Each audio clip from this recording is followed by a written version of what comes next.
दोस्त लोग,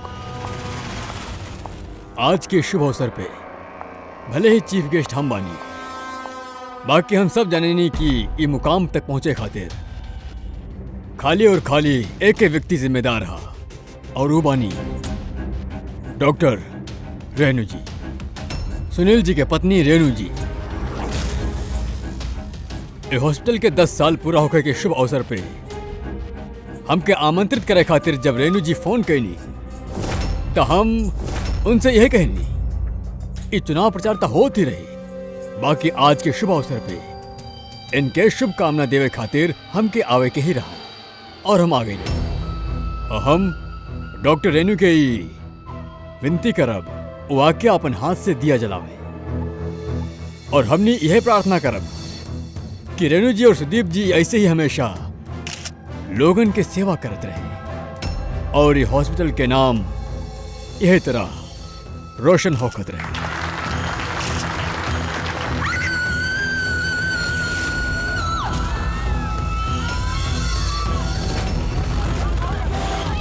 कहाँ बाड़े हो दोनों? बताओ हमरा के। जवाब देना तो गोली मार दे। जवाब दा, कहाँ बाड़े हो दोनों, ना तो हम गोली मार दे। जवाब दा।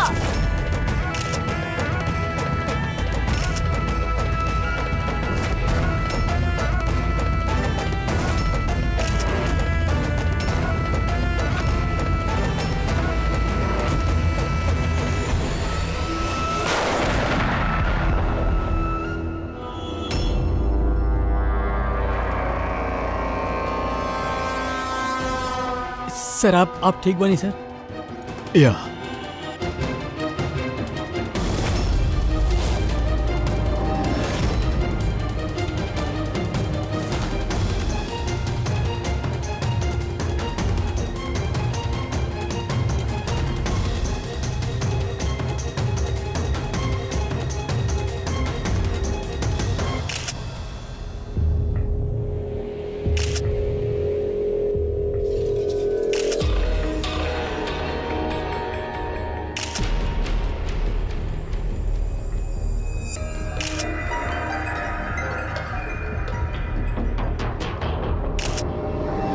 आपके मतलब बा कि औरत आपके तरफ गन पॉइंट करके रख ले रहल, और जैसे ही ट्रिगर दबाइलस गन ब्लास्ट हो गई और मर गई। यह बाना कहे के मतलब? हम यह तो कहता नहीं। गन ब्लास्ट भइल कैसे? और सवाल ये बा कि ये आपके काहे मारल चाहत रहे? आप जाने नहीं औरत के? ना हम कहनी ना, हमके ना पता ये औरत के रहे और ये हमके काहे मारे चाहती है। समझ में नहीं ख्याल सरी कि आयल रहल मंत्री जी के मारे खातिर, और हाँ वो जोन भी हा, बाकी हमार जान बच गई। मिनिस्टर के मारे आयल रहे, जैसा ही ट्रिगर दबैलस हाथ में ही ब्लास्ट हो गई। यही खातिर देखा है करी हाथ और चेहरा पूरा तरीके से जल गए। देसी कट्टा, हैंडमेड। सरी कट्टा ऐसे ब्लास्ट तो ना हो गया। हाँ कबो कबो फायर वगैरह मिस हो जाला, बाकी ऐसे ब्लास्ट हो जाए। एक मिनट सर, यहाँ मीडियन वालन में वो एगो लड़का बा, वो यहाँ कुछ रिकॉर्ड कैले बा एकरा में। ये देखिए। कहाँ बाड़े हो दोनों? जवाब देना तो गोली मार दे। बताओ कहाँ बाड़े हो दोनों? जवाब दा, कहाँ बाड़े हो दोनों, ना तो हम गोली मार दे। Oh my God!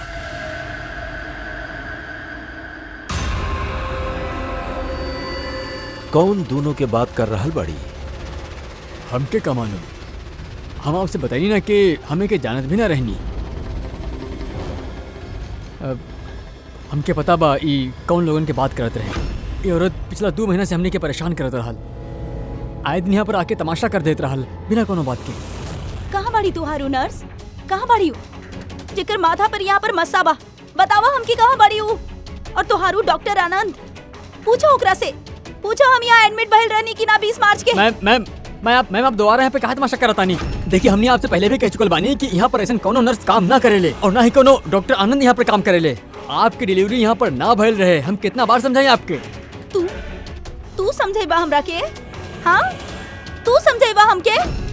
यहाँ पर हमार पति 5 लाख रुपया जमा कैले कि हम यहाँ अस्पताल में एडमिट हो सकी, और तू लोग हमसे हमार बच्चा ही चुरा लेला और मरल बच्चा के हमरा के दिखा के बोलेला कि सॉरी। प्लीज छोड़िए आप हमरा के। Sorry का करत बोलेला? छोड़ी छोड़िए आप, प्लीज हाँ, छोड़ी। हमके तो वही दिन शक हो गए रहे जब तोहर डॉक्टर आनंद हमरा के खाली विंग पे लेटा देले और हमरा से कहले कि हॉस्पिटल के नया विंग बा। बतावा हमार बच्चा कहाँ बा? अरे कहाँ बा आप हमार प्लीज बच्चा? हमके छोड़िए। चाहिए। सिस्टर मतलब दया, ये औरत मंत्री जी के ना डॉक्टर सुदीप और ई लोगन के मारे चाहत रहली, काहे कि एके लागत रहल कि ई लोग एकर बच्चा चुरा ले। सर हमने एके समझावे की बहुत कोशिश कैनी। हमने रिकॉर्ड्स दिखाईनी, नर्स लोगन से बात करवाईनी, डॉक्टर से मिलवाईनी, बाकी वो माने खातिर तैयार ही ना रहे। कौनो तो वजह होखी जे वो ऐसन बोलत रहल। मालूम ना सर। सर वो औरत और ओकर पति ई हॉस्पिटल में कबो आयल ही ना। अगर वो औरत हॉस्पिटल में एडमिट रहा तो 5 लाख के खर्चा होती नहीं है सर। हमने के हॉस्पिटल में सब चार्जेस बहुत रीजनेबल बा, मिनिमम बा सबके खातिर। ये हॉस्पिटल में ये नया विंग कहाँ बा? ऐसन कोनो विंग बा ही ना। पिछला 10 साल से ई है एगो बिल्डिंग बा।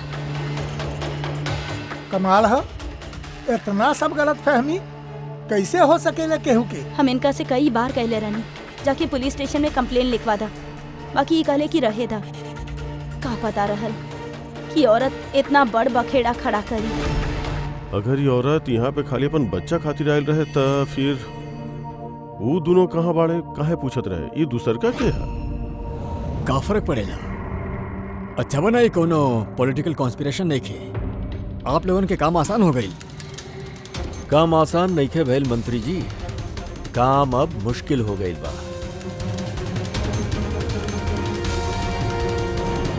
का जाने ला ये औरत के बारे में? के बाई कहाँ से आयल बिया? खाली खाली ओकर नाम पता बा, कमला। वो भी यही बतेलस काहे के रिकॉर्ड चेक करे के रहे। एकरे अलावा कुछ ना रहा। सर पर्स में कोनो आईडी वगैरह तो रहे ना। बस टिकट्स मिलल पिंपरी वाड़ा से एसपीजे के हॉस्पिटल आए जाए के। पिंपड़ी वाड़ा ई तो मलाड में है सर। तो फिर अभिजीत, ये औरत भी वहीं के बिया, पिंपरी वाड़ा मलाड।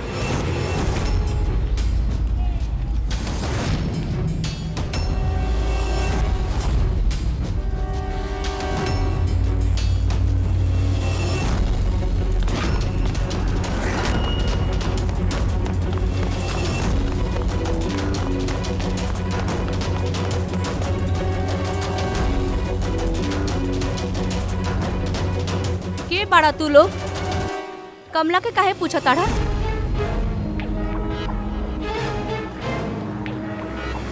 ओकर बती जैसन ओकरा के भी गायब करे के बाका? गायब का मतलब? मतलब हम बतावता नहीं तो के। छोटू जा कुछ लोगन के बुला के लेके आबा। सुना ए पकिया, राजू, सब लोग जल्दी आवा। हम जल्दी पुलिस के नीचे फोन आवा। करब और तू दोनों के है ना। पुलिस के बुलावे की जरूरत नहीं है। हम लोग सीआईडी से बने। हम लोग कमला और ओकर बच्चा के बारे में पता करे आयल बनी। ओकर बच्चा गायब बना। गायब? सर कमला के बेटा गायब ना भइल रहे। अरे वो बदनसीब के तो मरल बच्चा पैदा भइल रहे। का? कमला बतैलस ना तू लोगन के। ना आप अभी कहत रहनी कि ओकर पति गायब बा, तब का गायब बा? बहुत ही खराब नसीब बा साहब कमला के। ऊ बाकी कमला कहाँ बिया? तू लोग ओकरा के जेल में तो ना डाल देला? अरे बोला ना। कमला मर चुकल भी। कहा? मैम संभालिए अपना आप के। भाई कमला के हाथ में गन नहीं खेरा, गोली से ना मरल बिया वो। ओकर हाथ में बम रहल, बम। बॉम्ब? हाँ। का बात कर रहल बानी डॉक्टर साहब? ई गन चलेले भी अपन हाथ से? ना, हम समझावता नहीं। देखा का हा अभिजीत, ई जौन देसी कट्टा तमंचा वगैरह होखेला ना, ई सब एक जैसे न बनल होखेला। काहे कि आदमी के हाथ से बनावल जाले, है ना? ई बिना उ ग्रूव और स्प्रिंग मैकेनिज्म के ही बना दिहल जाले। बनावे वाला के खाली एके मकसद होखेला कि कोनो तरीका से गोली बैरल से बाहर निकले और सामने वाला के लग जाए, बस। बाकी कईयों बार एकर उलट हो जाला। ई तमंचा हाथ में ही फट जाएला, दिवाली के पटाखा जैसा। करेक्ट। हाँ तब यह भइल बा ना एकरे साथ। देखा देखा, हम बतावता नहीं। ई जे देसी कट्टा है ना, ई दरअसल बनावल ही गईल है फटे खातिर, एक तरीका के बम रहली। हम बतावत है। ई देखा, एकरा के ई बैरल के तनी गौर से देखा। देखा, ई बैरल के कोनो तरीका से आगे से लोहा के टुकड़ा से वेल्ड करके सील कर दियल गईल है बस। ये देखा, देख रहल बड़ा। हम समझावतानी तरह के अच्छा तरीका से भइल कैसे ही। यहाँ देखा, कमला ट्रिगर दबाइलस, गोली निकलल। काहे कि बैरल आगे से ब्लॉक रहल, यही से गोली वापस पीछे रिबाउंड हो गई। गोली पीछे आई, सेल के बारूद से टकराइल और गन ब्लास्ट हो गई। एग्जैक्टली इसने भइल होके। और देखा, ई गन के ई टुकड़ा ई मिलल एकरा शरीर में से। इतना लंबा प्लानिंग एगो औरत के मारे खातिर। एगो दोसर बात भी पता चलल अभिजीत, उई कि कट्टा के ई ट्रिगर ऐसे डिजाइन कइल गल रहे कि एमे तनी सा भी प्रेशर पड़े तो गोली फायर हो जाए। ऐसे कमला अगर गोली ना भी चलती और ये ट्रिगर के तनी सा टच भी कर देती तो टच के प्रेशर से इकट्ठा ब्लास्ट हो जाए, जैसन की भइल। माय गॉड। त कमला वहां गइल रहे के हुआ और के मारे खातिर, और वो बेचारी के पता भी ना रहल कि अपन मौत के सामान वो अपने हाथ में लेके घूम रहल बिया। चला अब पता करे के होगी कि कट्टा कमला के मिलल कि दहलस के।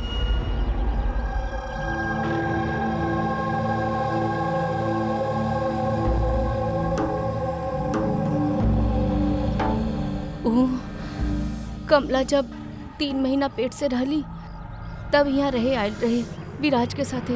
ऊ सोनाली बिया ना, ओकर बाजू वाला खोली में रहत रहली। विराज बहुते अच्छा पति रहल, कमला के बहुते ख्याल रखत रहल ताकि ओके और ओकर बच्चा के कोनो तकलीफ ना होखे। बाकी इतना सब कैला के बाद भी वो बेचारी कमला के बच्चा मरल पैदा भइल रहे। ये सब पे ओकर विश्वास ना भइल रहे। कमला बेचारी रोवत रहल, बहुत रोवत रहल, और रोवत समय खाली एक के बात कहत रहली, हम बच्चा के आवाज सुनली हाँ, हम बच्चा के रोवे के आवाज सुनली हाँ। ऐसन हो ही न सकेला। वो माने के तैयार ही नहीं खे रहली। वो मरल बच्चा के जन्म देहलस हा, और मान में लेत कैसे माँ जे रहली। अब बात कैले रहनी कमला से नहीं खे। वो दिन के बाद दोनों कमला और विराज बस्ती में दिखले ही नहीं खे। बस पकड़ के हॉस्पिटल और हॉस्पिटल से बस्ती चक्कर ही काटत रहले। ओ सोनाली कहाँ बिया? शायद ओकरा के कुछ पता हो। वो अपन मई के गइल बिया माँ के पास। एक मिनट, ये कमला के पति विराज वो कहाँ बाबी? अंकल हमरा के मालूम बा। अंकल अंकल बॉल दी।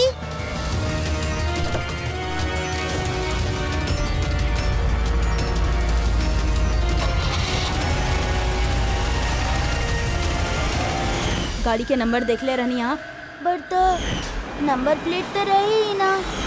अच्छा, कब उठा के गए रहले वो लोग विराज के? 2 हफ्ता पहले। अच्छा, आप कहत रहने कि कमला और ओकर पति विराज ये दोनों हॉस्पिटल जात रहले शाम के? हाँ साहब, दोनों जात रहले। कमाल है। ये कहत रहे कि कमला और ओकर पति विराज हॉस्पिटल जात रहले, और हॉस्पिटल वाला के कहना बा कि जाने ले बिना कि विराज के बा। वो डॉक्टर झूठ बोल रहल बा का? सर, विराज के किडनैप होखल और फिर कमला के मर्डर होखल, इस सब कुछ उतना सीधा नहीं के जितना कि हमने के लागत है। सुधता ही आप हमनी के कमला के घर तक ले जा सके नहीं?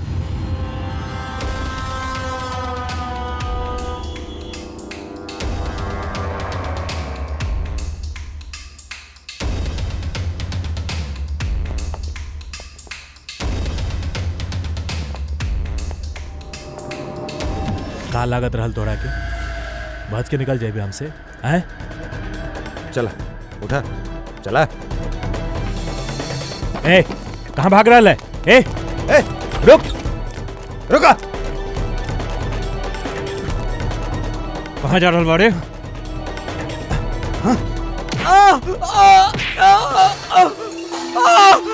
कहीं लागल तो नहीं के? हम ठीक बानी साहब। साहब बोली साहब, आपको क्या जानकारी कि चाहिए? कोनो देसी कट्टा बनावे वाला के जानेला? पिपड़ी वाला या ओकरे आसपास? हाँ साहब, एक आदमी हा जौन पहले कट्टा बनावत रहे।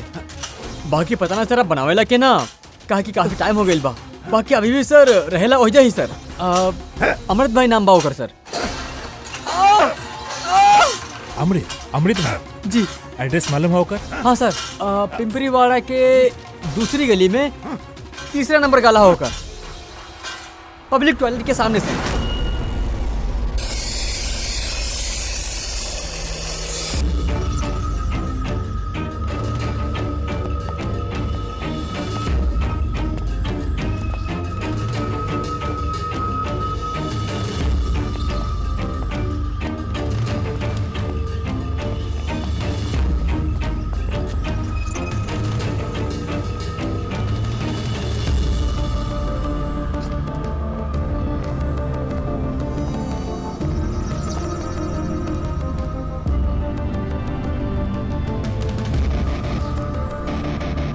ए, हाथ ऊपर, हाथ ऊपर, क्यों हिली ना?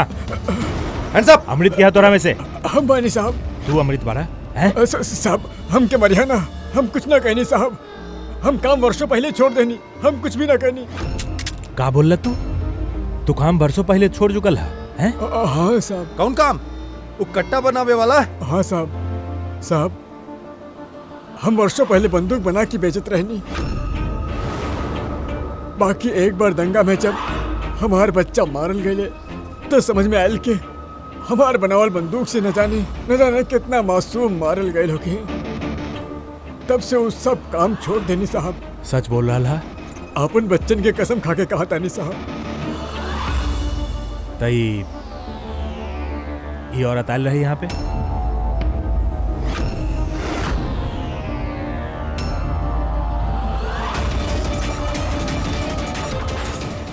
हाँ आयल रहे साहब, आयल रहे।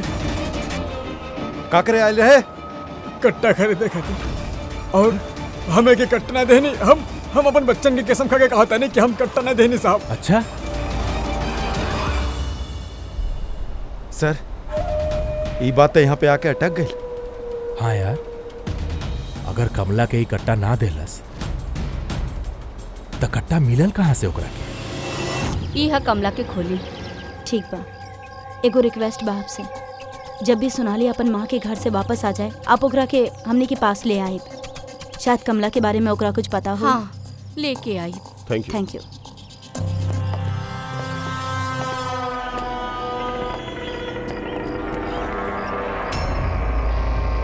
ताला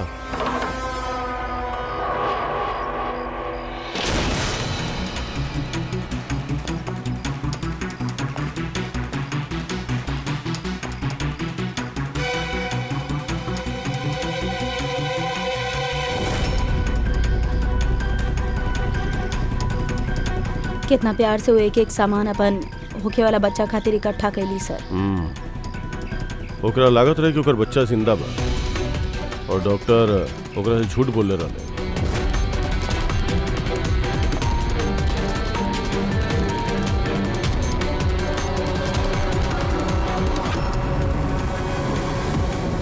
मार्च कैलेंडर मार्च महीना में रुकल बा। लगता 2 महीना से केहू आई नहीं खे यहाँ पे कैलेंडर पलटे खातिर। मार्च 20 तारीख। खुद भी अगर हमके ठीक से याद बता, कमला के डिलीवरी डेट मार्च 20 रहे ना?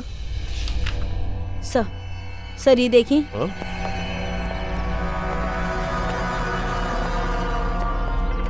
सर ये देखिए, ये सब काहे? बाकी कमला तो एकर मतलब हमनी के जे कुछ भी सोचत रहनी सब गलत रहे। स्पोर्ट्स कॉम्प्लेक्स के इनॉग्रेशन खातिर पहुंचले मिनिस्टर मुकेश आपन बेटी के साथ आपन पार्टी में जोश फूकत मिनिस्टर मुकेश।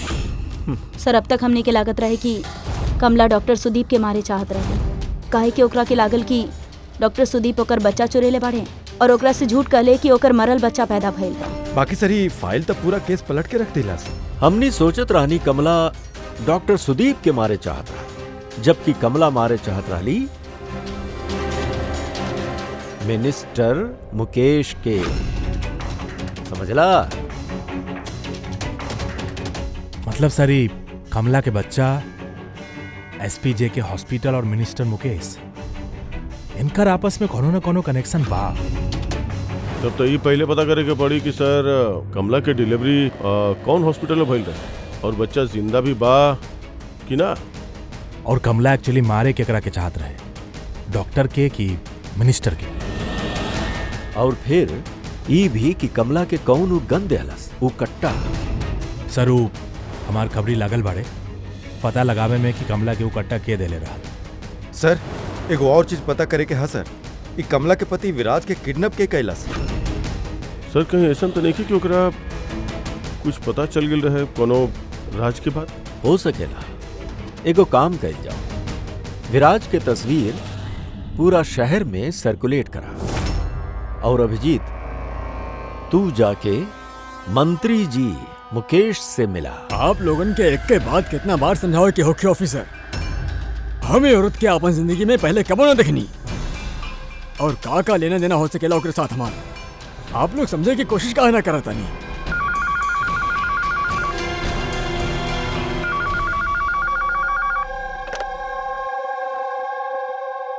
हाँ, ओकर पीसीओ के अपॉइंटमेंट बाना ना कल ना आज आवतानी, तैयार होके आवतानी। आई एम सॉरी हमके जाए के होई, एगो इम्पोर्टेंट अपॉइंटमेंट है। आप लोग भी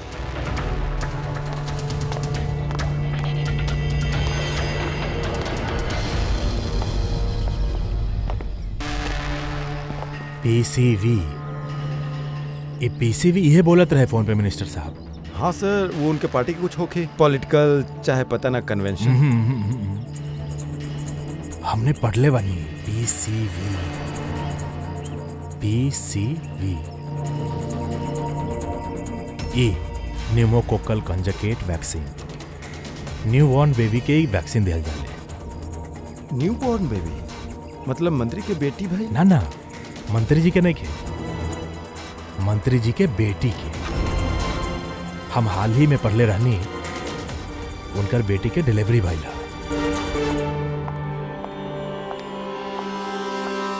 चली डैडी। चला बेटा, आप लोग अभी तक गए लेखे? नहीं के सर, जाती रहनी बेबी से मिले खाते रुक गई। एकरा ही वैक्सीन दिलवावे जाता नहीं ना आप। सर पोता है कि पोती? सर इहो भी एसपीजे हॉस्पिटल में पैदा भइल रहे ना? ऑफ कोर्स पंकज, का बात कर रहा बाड़ा? तबे तो मंत्री जी गए रहे अस्पताल के फंक्शन में, है ना सर? हाँ तो कुछ ना सर, ऐसे ही। सर एक बर्थडे कब है? पंकज, ये पीसीवी वैक्सीन जवन हा जन्म के 2 महीना बाद दिहल जाले, तो वो हिसाब से देखल जावे तो एकर बर्थडे मार्च में होगी, राइट सर? ज्यादा होशियार बनने की कोशिश ना करा और अब कोनो सवाल पूछे के होके तो वारंट लेके आई हा। अब जात बड़ा यहाँ से या फिर नहीं खे जा रहल बानी सर, बाकी वापस जरूर आए वारंट के साथ। सर हमनी के शक सही निकलल। एसपीजे के मेमोरियल हॉस्पिटल, कमला के बच्चा और मिनिस्टर मुकेश, तीनों में कनेक्शन बा। मिनिस्टर मुकेश के बेटी वह हॉस्पिटल में एडमिट भइल रहे मार्च में। वह हॉस्पिटल में? यस सर, खाली इतने ना, उनके डिलीवरी के डेट्स भी सेम है, कमला के भी और मिनिस्टर मुकेश के बेटी के भी, 20 मार्च। का? सर कहीं ऐसा तो नहीं है कि कमला के बजाय मरल बच्चा मिनिस्टर की बेटी के पैदा भइल होके और हॉस्पिटल के लोग मरल बच्चा कमला के दे देले और कमला के बच्चा मिनिस्टर के बेटी के। बाकी सर पहले ही साबित करे के होकी कि कमला वहाँ एसपीजे के हॉस्पिटल में एडमिट रहे। सर अगर कमला वो हॉस्पिटल में गए रहले तो सीसीटीवी फुटेज में जरूर आयल होई। आप कहीं तो हम 20 मार्च के फुटेज मंगवा ली। मंगवाला सीसीटीवी फुटेज। सर, डॉक्टर सुदीप और उनकर पत्नी। हेलो सर। का बात है आप लोग यहाँ पे? सब एमे पिछला 3 महीना के सीसीटीवी फुटेज बा। हमनी कोनो भी कीमत पर अपन हॉस्पिटल के रेपुटेशन खराब ना होके दे सकेनी सर। हमनी के 10 साल के मेहनत बा सर, प्लीज। ऐसे सर हमने खुद सब कुछ क्लियर कर देवे के चाहत रही नहीं, आप खुद चेक कर ली सर। तो इमे तो वो दिन के भी फुटेज होगी जब मिनिस्टर मुकेश के बेटी एडमिट भइल रहे 20 मार्च के। जरूर होगी सर। थैंक यू वेरी मच। आप लोग जा सके। थैंक यू सर।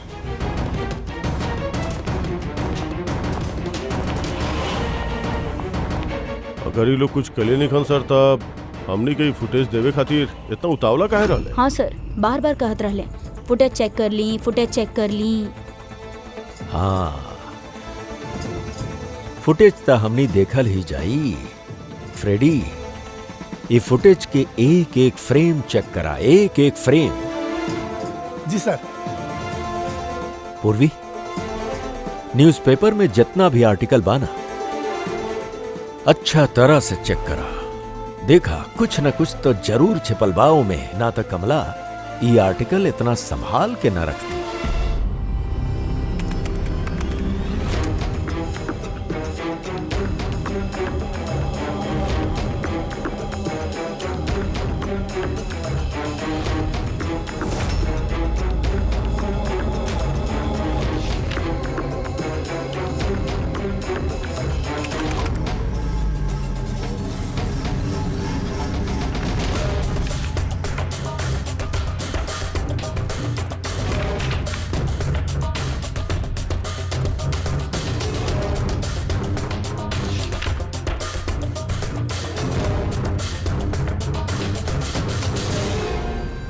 सर, हम पूरा फुटेज 2 बार आगे पीछे कह के देख लेनी। कमला हॉस्पिटल में ना तो आइल ना गई, ना 20 मार्च के और ना ही कोनो और तारीख के। एकर मतलब डॉक्टर सुदीप और ओकर वाइफ सच बोल रहल बा। कमला हॉस्पिटल में ना आइल न गईल, ई कैसे हो सकेला? ई कैसे हो सकेला? सर 20 मार्च के हॉस्पिटल में अब प्रेग्नेंट औरत 2 गो प्रेग्नेंट औरत आई रही, एक ही और दूसर का ई मिनिस्टर के बेटी। ई कहीं फुटेज के संगे छेड़खानी त न कैलस के हो? नहीं खे सर, फुटेज एकदम ओरिजिनल है, कंटिन्यूअस। बाकी ही तब लॉबी और कॉरिडोर के फुटेज है। कहीं ऐसा त ना कि कमला के कोनो और रास्ता से हॉस्पिटल के अंदर लाई गई हो सकेला, यही से वो दोनों खोजत रहले ई फुटेज देवे खातिर। ई मिनिस्टर के बेटी कंबल ओढ़ के काहे आयल बिया, और वह इतना गर्मी के सीजन में? सच छुपावे खातिर सर। सच छिपावे खातिर? कैसन सच? सर ये देखी, ये फोटो देखी। स्पोर्ट्स कॉम्प्लेक्स के इनॉग्रेशन के फोटोग्राफ है। हाँ सर, हम जब भी फोटो के दोबारा चेक कईनी तो हमार नजर एक डेट पे गई, 28 फेब। 28 फेब मतलब डिलीवरी से ठीक 20 दिन पहले? एग्जैक्टली सर। सर, मिनिस्टर के बेटी के पता ना रहल कि फोटो लिहल जा रहल बा और ये सच सामने आ गई। हाँ, खुला दिख रहा बा। मिनिस्टर के बेटी के पेट तो एकदम फ्लैट बा, प्रेग्नेंट होइए ना सकेली। हाँ सर, 8वां महीना में इतना फ्लैट स्टमक होखल इम्पॉसिबल बा। पर सर, मिनिस्टर के बेटी के हमनी देखनी वो बच्चा जौन है वो बच्चा कमला के होखी अभिजीत, बच्चा कमला के। मिनिस्टर और डॉक्टर सुदीप मिल के कमला के बच्चा चुरैले बाड़े, और शायद यह खातिर कमला ऊ दोनों के मारे चाहत रही। अरे ना भाई नहीं, ऐसा कैसे? अब तक तो हमने आपके सही से शुक्रिया अदा भी ना कहनी। आप आई बैठिए, हम आवत नहीं। जी।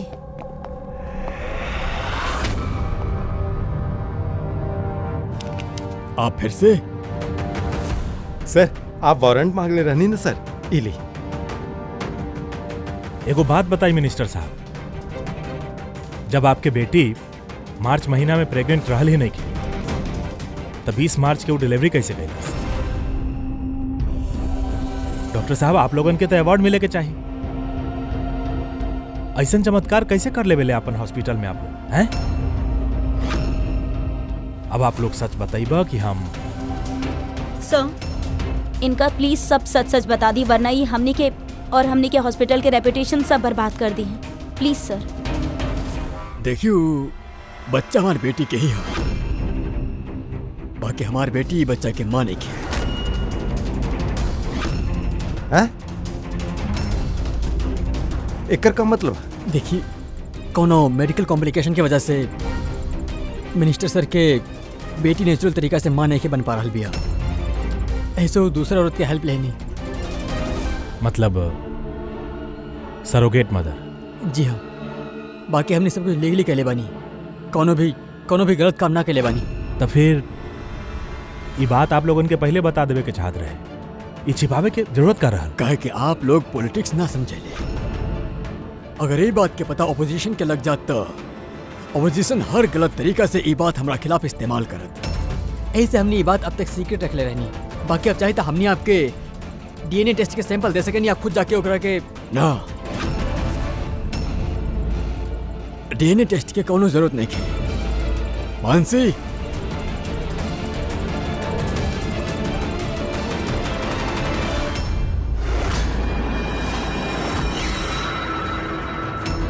सरी यह सरोगेट मदर बानी जे मिनिस्टर साहब के बेटी के बच्चा के जन्म देनी, और हम अब तक एकर पूरा ख्याल रखेनी, एकर हर जरूरत पूरा करेनी। आप लोगों की जोन पूछे कि आप एकरा से पूछ ले। देखिए सर, कमला और ओकर बच्चा के हमने से कोनो मतलब नहीं किया।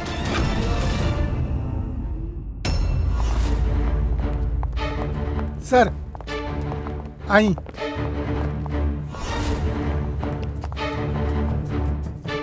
सुलवा जी, आप यहाँ?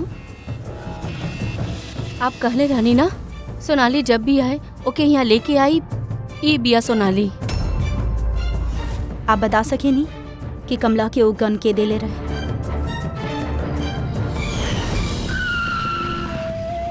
इली अमृत भाई भेजले बाड़े।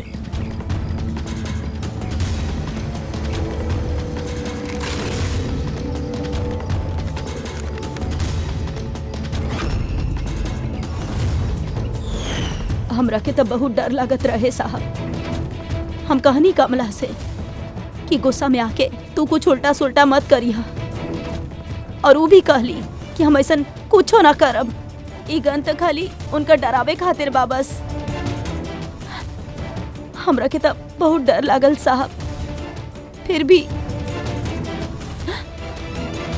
और देखी कमला के साथ का हो गई।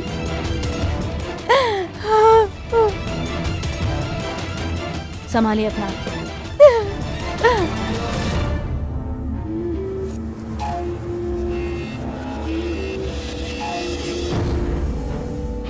अमृत भाई तो झूठ बोलला हमरा से। साहब हम सच कहता नहीं, हम कुछ भी न कहने वाले साहब। ए एकदम चुप। केहू तहार आदमी के देख ले बा कमला केहू कट्टा देत समय और बोल ले भी अमृत भाई देले बानी। साहब हम सच कहता नहीं, हमारा नाम लेके केहू झूठ बोले लो कि आपसे। झूठ खाली तू बोल ले हा। हम बता सके नहीं आपके केहू कट्टा के बनाए ले हा। ठीक है पंकज, फॉरेंसिक जाके वो कट्टा लेके आवा।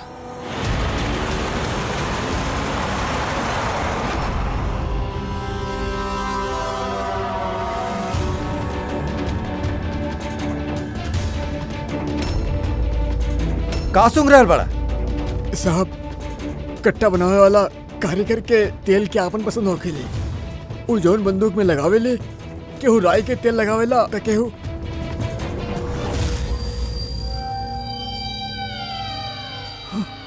ऐसन कैसे हो सकेला? का भाई हैं?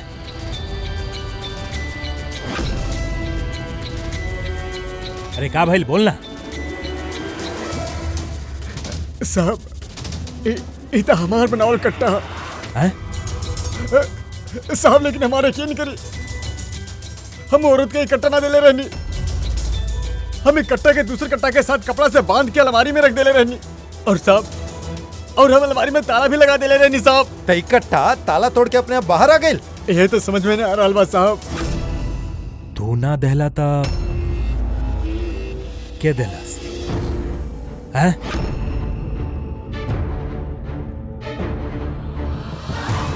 ए रुक। सट्टू तू साहब गोली मत मरिया साहब। चल। साहब हमके ना मरिया साहब। तू बाड़े हो हैं? सर हमरा के माफ कर दी, हमरा के केहू पैसा दे ले रहे, बंदूक ने ली जाम करे खातिर साहब। का पैसा के देले रहले? सर ये आप लोग हमरा से पूछ रहा बानी। का मतलब साहब आप लोग इतना उकर पोस्टर पूरा शहर में लगेले बानी।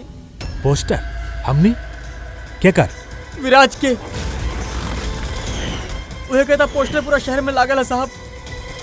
साहब वो हमरा से कहले रहे कि कट्टा हाथ में फट जाए के चाहिए।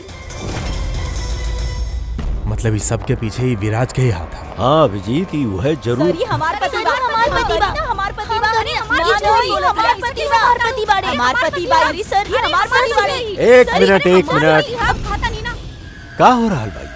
सर ये रजनीश बा हमार पति। ना सर ये झूठ बोल रहा बिया, तू चुप करा। ये हमार पति बा, हमार पति के तू अपना पति कैसे कह सकेलू? सर 5 साल हो गए हमनी के शादी के, झूठी कहीं के सबके सब। सर ये दोनों के दोनों झूठ बोल रहे बड़े। तोहर हिम्मत कैसे पहले हमार पति के अपन पति कही गए? ये हमार पति अनुज बाड़े। और हाँ तो लोग ज्यादा बोलू ना तो हम तो नहीं के छोड़ब ना। सीरियसली का कर लेबू तो? एक तो हमार पति के अपन पति कह रहल बाड़ू, ऊपर से हमार पति है। ए वो हमार पति बाड़े, हम करी ना। अरे हमार पति बाड़े। प्लीज चुप। सीआईडी ब्यूरो बा, दोनों लोगन के घर ना। सर यहाँ एगो न मिल रहा है, यहाँ तो इतना सारा एक के पीछे पड़ल बाड़ी। मिलल तो मिलल, बाकी इतना सबके संभाले ला कैसे? अरे हमरा से तो एक के ना संभले ले।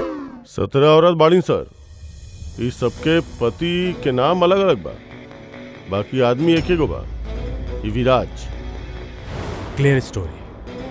शादी, प्रेगनेंसी, मरल बच्चा होखल और फिर गायब। और ये विराज के पत्नी बेचारी कमला न जाने अपन बच्चा खातिर कैसे कैसे ना लड़लू।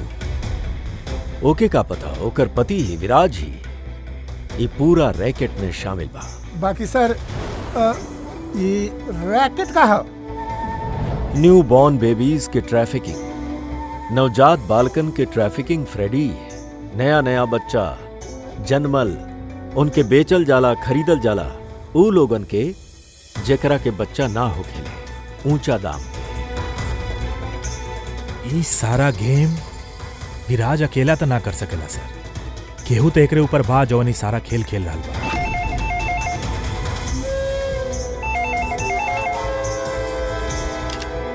Hello CID bureau. का हो रही सब? हाँ का करल बाड़ू तू लोग? बोला पूरा शहर में हमार जीजा के फोटो का छपौले बाड़े। वो कोनो चोर नहीं खे। का कहले बानी हमार जीजा जी? ये विराज तोहार जीजा बा? और न तका विराज नाम नहीं उनकर नाम बा अभिषेक। कहाँ बाड़े वो अभी? बच्चा होके वाला बा हमार बहन के आजकल में, तब बहन के साथ में ही हुई है ना। तो फिर तोहार बहन और तोहार जीजा बाड़े कहाँ यह बखत? नासिक में। और कहाँ रही हैं? नासिक।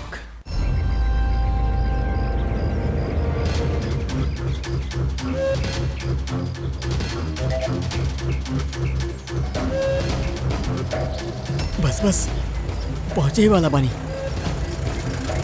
अरे है ना भैया, अस्पताल के पीछे एगो छोट सा बिल्डिंग है, वहाँ जाके है। हॉस्पिटल के गेट तक यहाँ बा। अरे ना वहाँ पे हॉस्पिटल के एगो नया विंग खुलल है। चला भैया चला।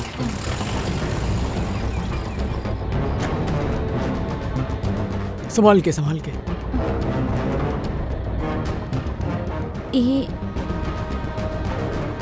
यहाँ तक केहू नहीं खे। इतना अंधेरा का है भाई? यहाँ आराम से।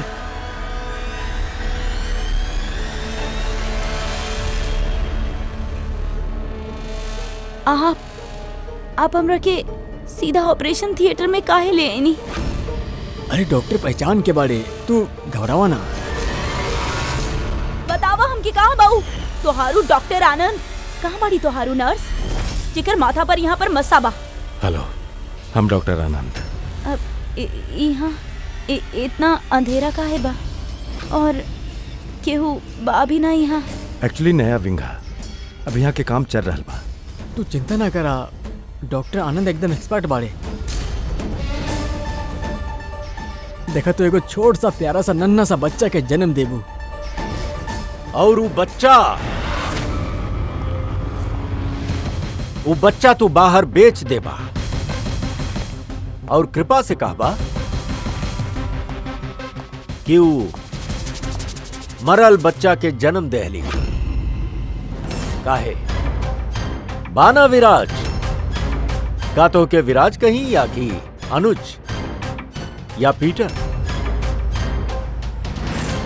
बतावा जल्दी। रुक जाओ। तू ठीक बाड़ू संभाला अपने आप। चल यहां बैठ जा। ए!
बस बहुत हो गई।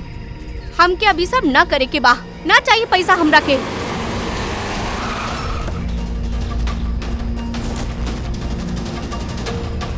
और न तका अगर पुलिस हमनी के पकड़ ले तो जिंदगी भर हमनी के जेल में सड़े के पड़ा। बेवकूफ लोग, एक काम ठीक से ना होखेला तोहनी लोग से। आज तोहनी लोग की वजह से हमार बरसों के बनल बनावल बिजनेस चौपट हो जात। जाहिल कहीं का। हम लोग डर गए लेनी मैम, कहाँ करती सीआईडी के लोग पता ना कहाँ से आगे रह ले। अरे कुछ ना कर सकेले सीआईडी वाला। उल्लू बाड़े सबके सब हमार पति के जैसन। उनकर आंख के सामने हम उनका उल्लू बना दे ले रही, बाकी उनका अब तक समझ में ना आई। अरे वो तो सिर्फ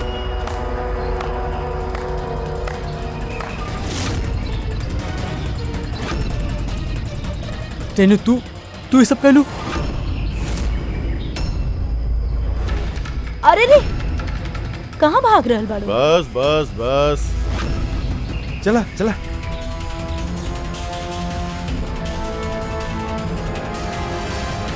का सोच रहल बाड़ू डॉक्टर रेनू कि इतना सब उल्लू दिन में कैसे निकल आइले? हाँ सही कहले रहलू तू। हमनी के भी अभी तक पता ना चला। तू ही बता दा कहाँ करत रहलू तू ये सब? हैं? तू लोगन के कैसे पता चलन कि हमनी यहाँ बानी?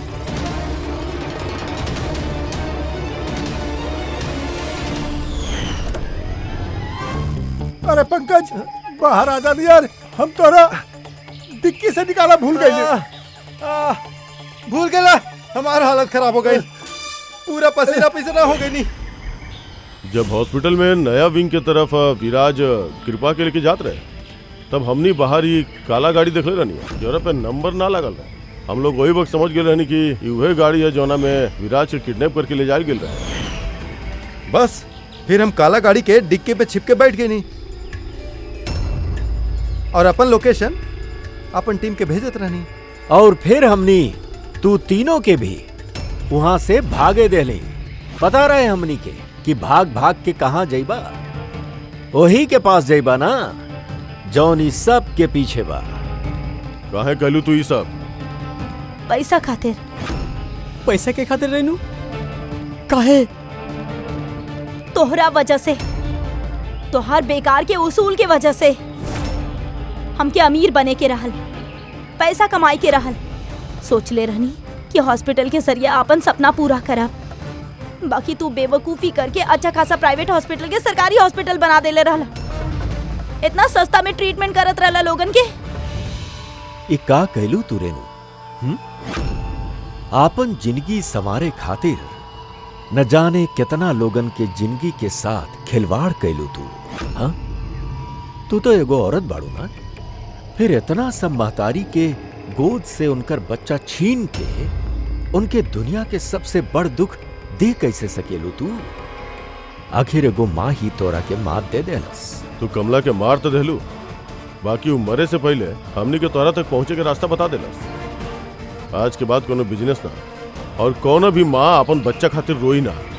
एक एक बच्चा जे के तू ओकरा माँ के गोद से छिनले रहलू, ओके हमनी ढूंढ के निकालब, ओकर माँ तक पहुंचा दे। एक एक माँ के आंसू के हिसाब का के बैठिया जेल के सलाखन के पीछे।